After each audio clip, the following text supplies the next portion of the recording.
Hello, je m'appelle Valérie Soli, je suis fondatrice de la formation Connect, où j'aide les propriétaires de chevaux qui veulent mieux les comprendre pour obtenir une relation complice.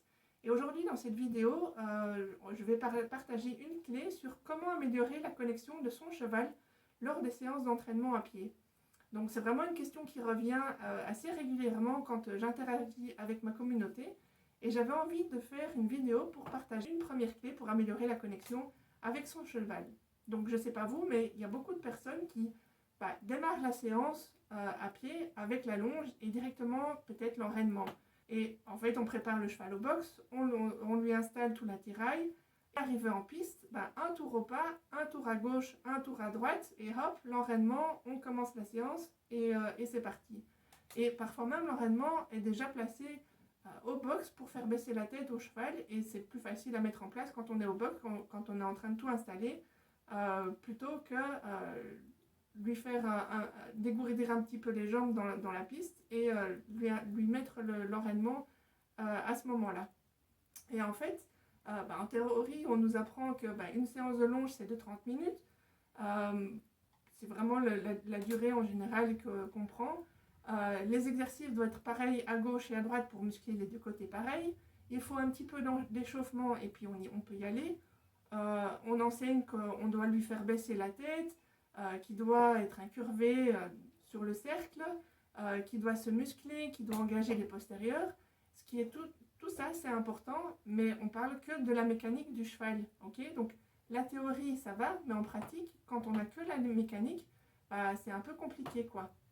Et donc, avec ou sans enraînement, qu'est-ce qui se revoit avec un cheval qui tire sur la longe, qui part au galop, sans qu'on sache l'arrêter, qui varie d'allure, en fonction de là où se trouve le fantôme du fond de la piste, qui font des cercles comme des œufs de Pâques. Et moi, je suis passée par là. Les personnes que j'accompagne, souvent, sont passées par là aussi.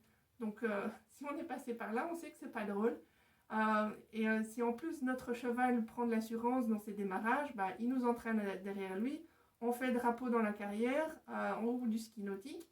Et comme on ne veut pas lâcher le truc, on ne veut pas lâcher le contrôle de la situation. Et la corde nous brûle les mains. On a la patience dans les chaussettes, la râlerie au beau fixe, et notre cheval, lui, s'est bien défoulé pendant une demi-heure, mais c'est quand même pas super fun pour lui non plus, avec le nez au vent et en cassant parfois l'enraînement. Donc, il se met en mode défense. Nous, de notre côté, ça nous frustre.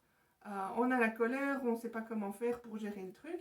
Et c'est ça, en fait. Souvent, on ne sait pas quoi faire pour calmer notre cheval, lui faire des cercles ronds autour de nous, garder dans une allure fixe et le faire se concentrer sur nous. Ce qui aide souvent, dans un premier temps, c'est de commencer les séances en liberté, où les chevaux, ils sont toujours partants.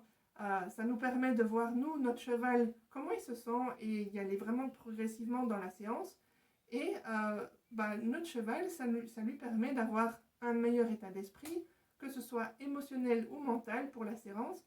S'il veut se défouler, il peut le faire sans nous. Il sera beaucoup plus réceptif et concentré sur nous par la suite. Et on sera zen vraiment tous les deux pour pouvoir vraiment profiter d'un moment partagé à nous deux, séance ou pas séance, quoi.